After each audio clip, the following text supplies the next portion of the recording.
Good morning. I began this morning's message with a quote from Oscar-winning actress Meryl Streep's speech at a fundraiser for the Human Rights Campaign. I read it because it connects to and reminds us of the spiritual value of diversity and inclusivity that we are considering this month.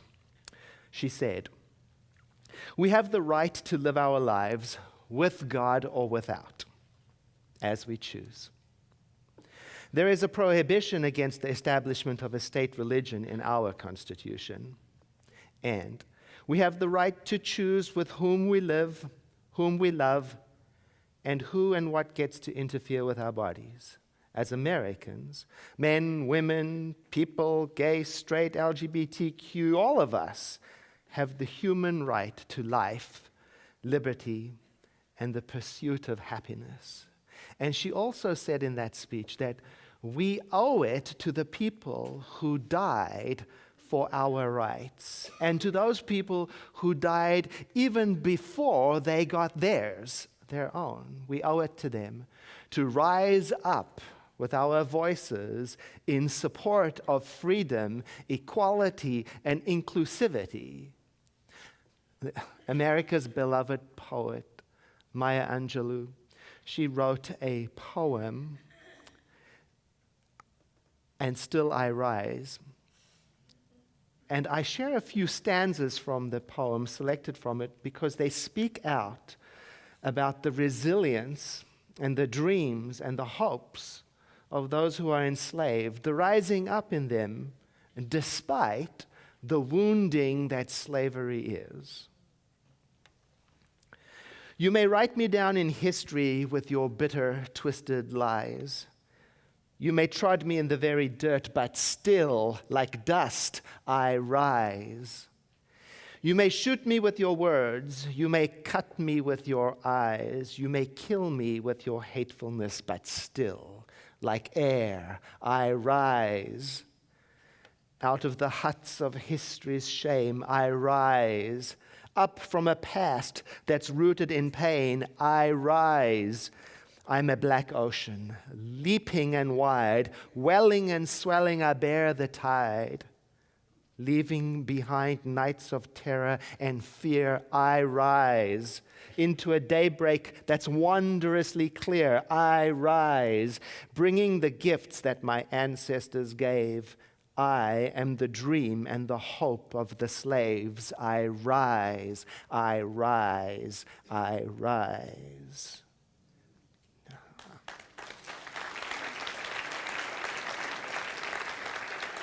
That is just a small portion of the entire poem. And I read it because it reminds me of our topic today, which is God comes through the wound. It refers to those times in life when we do rise, when we become stronger exactly because of the tragedies and the challenges that we face, where we become wiser and greater when we feel life has broken us. And then later, we look back at the experience of a time and realize perhaps we were not broken, but we were broken open so that something powerful, something bright, something new can shine through into this creation, through the cracks that maybe were caused by the experience. This is probably one of the most challenging teachings I learned at the Center for Spiritual Living. One that I both immediately liked and immediately rejected, because it is a paradox. The paradox is this, that out of great tragedy, out of great difficulty and trials, can emerge goodness, connection, meaning. It's a lot to take in. The way I learned it, I read it expressed by a colleague recently in a very powerful way. And keep in mind, this takes gentleness and wisdom to explore. He wrote, "Without exception, all things have worked and are working for my highest good. So I honor it all, every season of my life. It's a lot to take in. You may recall that in 2006 in Lancaster County, Pennsylvania, a gunman entered an Amish schoolhouse and murdered several children. Now, even for the most avid believer in goodness, this event and events like them present us with a very challenging question. How can that be working for anyone's highest good? Personally, I wouldn't dare try to explain such an event using the words goodness or highest good. I wouldn't be foolish enough to suggest to the parents of slain children or to an enslaved people or to a nation undergoing genocide that they seek out a silver lining. If anything, these life-changing situations prompt me to be respectfully quiet, with humility at the unfathomable complexity of life, and to offer my love and support. The goodness, I find, is not so much in the life tragedies, the events themselves, as it is in the way people love and support each other while they're going through them. It's in the way people rise up from them. It's in the light that shines out from the cracks in them. And even so, calling a tragedy good at all can be a disservice to the people involved. Who can look at the Holocaust or apartheid or war or slavery or torture or forced assimilation of Native American people and call any part of it good? I cannot. Instead, these humanity-shaping events leave us with, if anything, something that I heard a speaker refer to as a dark gift. A gift that comes in the form sometimes of the wisdom to remain vigilant, to never ever allow it to happen again. My colleague, Dr. David Alt, he asks the question, and what do we do with all of the feelings that rise up in us in these times of challenge and tragedy and change? He writes,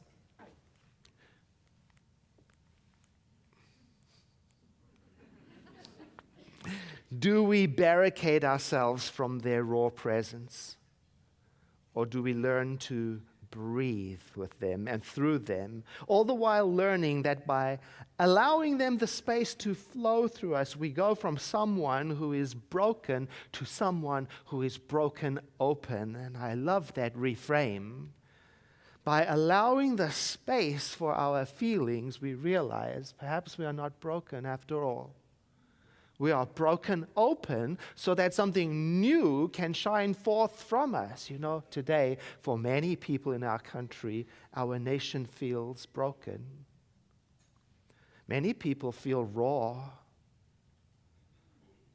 even exhausted, wounded. And I'm trying on this reframe now. Perhaps we are being broken open to release a feeling of unity and equality and freedom we have longed for but not yet experienced. Perhaps it is exactly our longing that is calling forth the light from within us. I can't help but think of a beautiful verse in the second letter to the Corinthians that says, we are troubled on every side, yet not distressed. We are perplexed, but not in despair. Persecuted, but not forsaken. Cast down, but not destroyed, because we stand on the cornerstone of our faith, which is the consciousness that Jesus of Nazareth referred to when he said we are one with the creative power, and when he asked us, know ye not that ye are God's?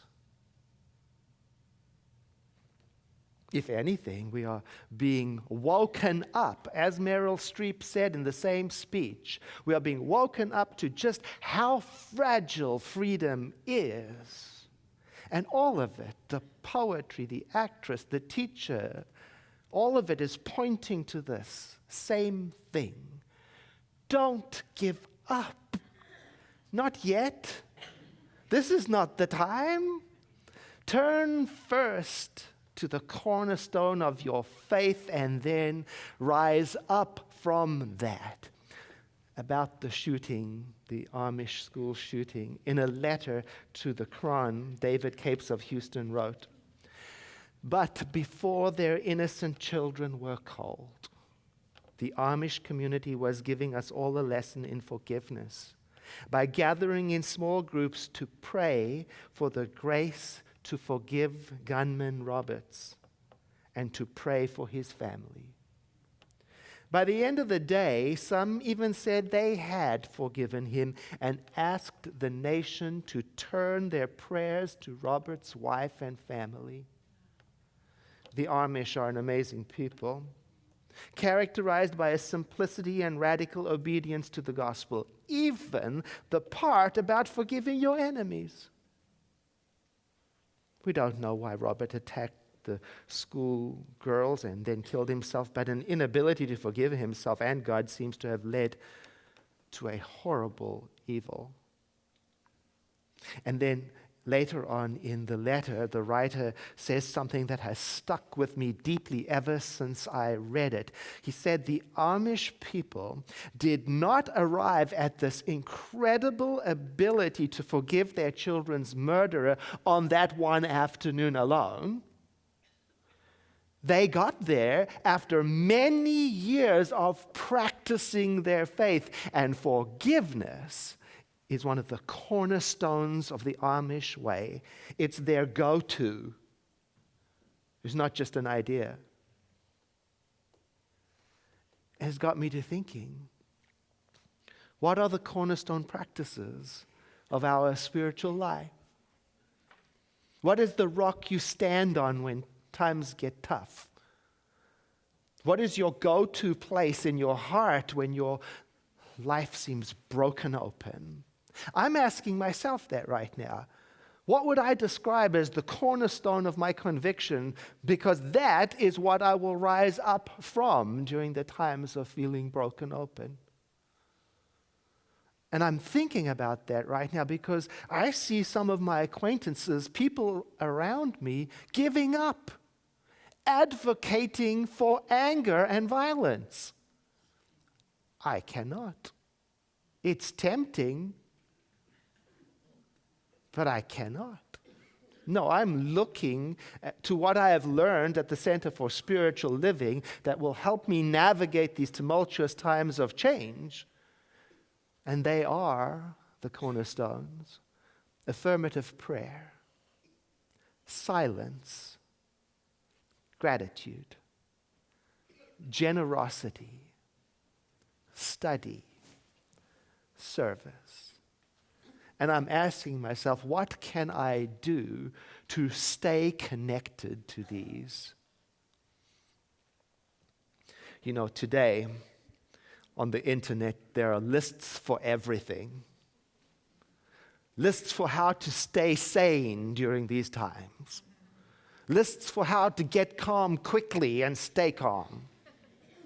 Lists for how to back away from fear and stay in the game. Lists. And I've been reading them. And I've identified some points that they have in common and how these points relate to the cornerstone practices of our faith traditions. And I think they offer some really good advice for times of being broken open. They're simple, but powerful. Number one, self-care. When last did I take a walk in nature? And am I eating? And when I eat, am I eating mindfully and gratefully? And am I eating with the people I love, my family? And am I getting my sleep? And when I do prepare myself for sleep, am I practicing getting there with slowing down practices so that I enter into sleep with the consciousness of peace? And am I remembering to take time daily to center myself, to center my thought in the cornerstone of my faith tradition, which is affirmative prayer?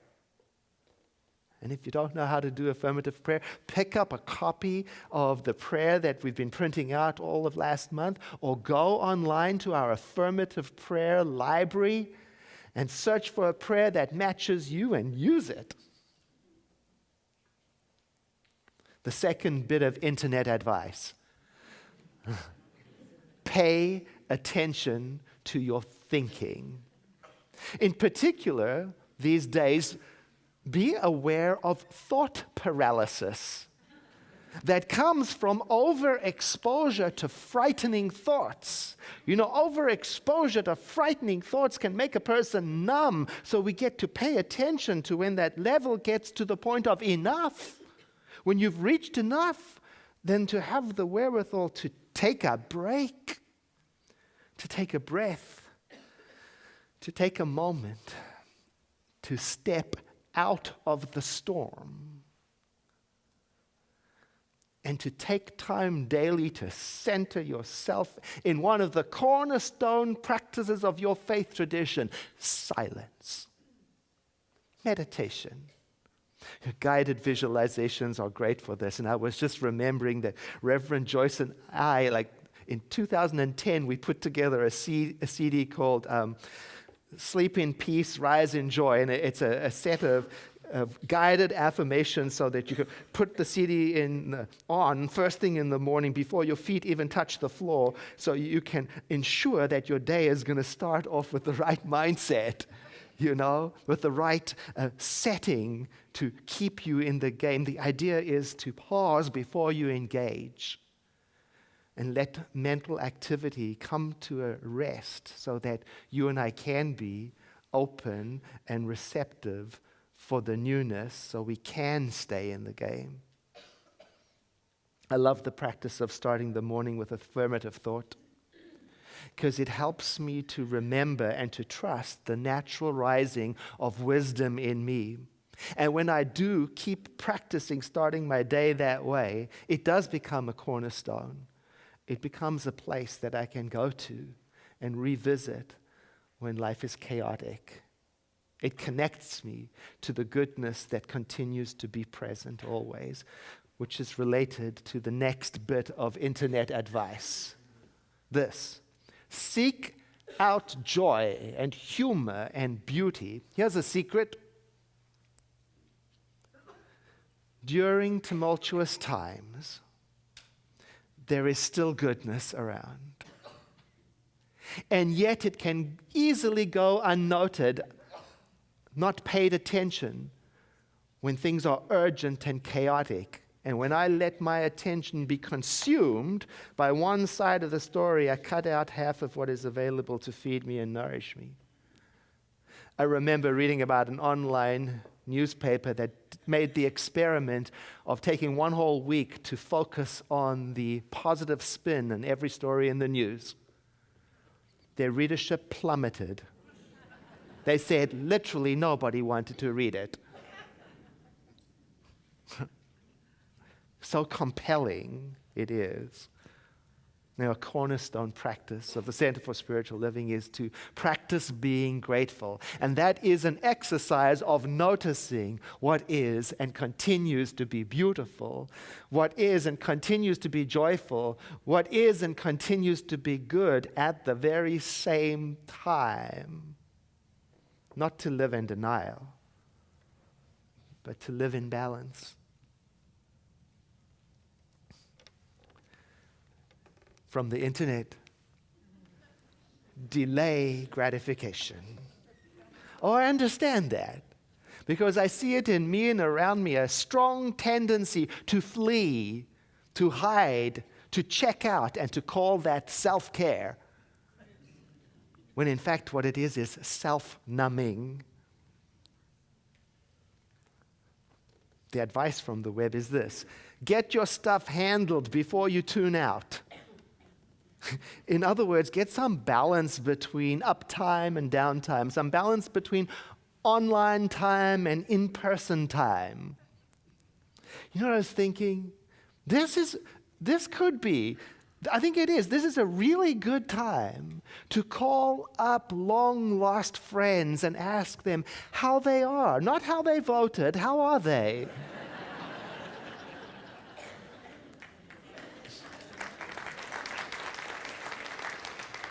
I think this is a really good time to get pen and paper out and think of someone who really loves you and write to them and tell them what that love has done for you. I think this is an excellent time to tidy up your home, your garage, your car, your closet, your finances, your diet. Oh, you'll be delighted with how much spiritual energy is released just with that. See, to me, delayed gratification means watch out for the habit of putting things off until they become urgent. So if you're a writer, write. If you are a parent, parent. If you're a musician, music. If you're a lover, love. Now, another one of the cornerstone practices of our faith tradition is selfless service, and it is a great antidote for selfish focus. It's the idea of doing something for someone else before I slip into self-focused vegetating. And finally, internet wisdom says, be careful with blame, or let's reframe that in affirmative language. Practice right speech. Practice right thinking. Be mindful of the habit of complaining without taking action. And unless you're going to do something about it, watch all that grumbling about it and ask myself, what am I really adding to the world? Instead, maybe pick up a postcard outside in the social hall and write a note to your elected leaders, and some of them deserve notes of appreciation and thanks. Others need to know what's on your heart. I can't tell you what to write, but I encourage you to do so. And let your right thinking and your right speaking take you back to a cornerstone practice of your faith tradition. Spiritual mind treatment means affirmative prayer in which we are not beseeching God for anything, but in which we are centering our thoughts on the highest good we can attain, to remind ourselves daily of our spiritual values and to synchronize our actions and our thoughts and our minds and our hearts to the creative power that lives through us. And here's an example of how to do it. So I invite you to breathe in and to exhale and let your eyes close. As you imagine with me that these words that I speak are your own words, in your own voice, in the silence of your own mind, perhaps first thing in the morning or last thing at night. I have complete confidence that Spirit within me guides me and leads me into the pathway of peace. I free myself from every sense of condemnation, either against myself or against others. I release every sense of animosity. I know that I am not limited by anything that has happened or by anything that is now going on. Every moment, I am entering an entirely new set of experiences.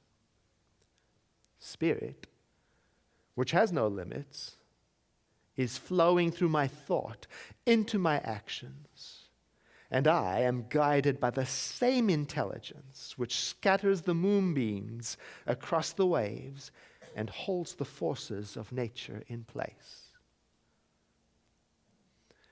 I am aware that the Spirit of truth is in me and is making me free from any belief in limitation of any kind.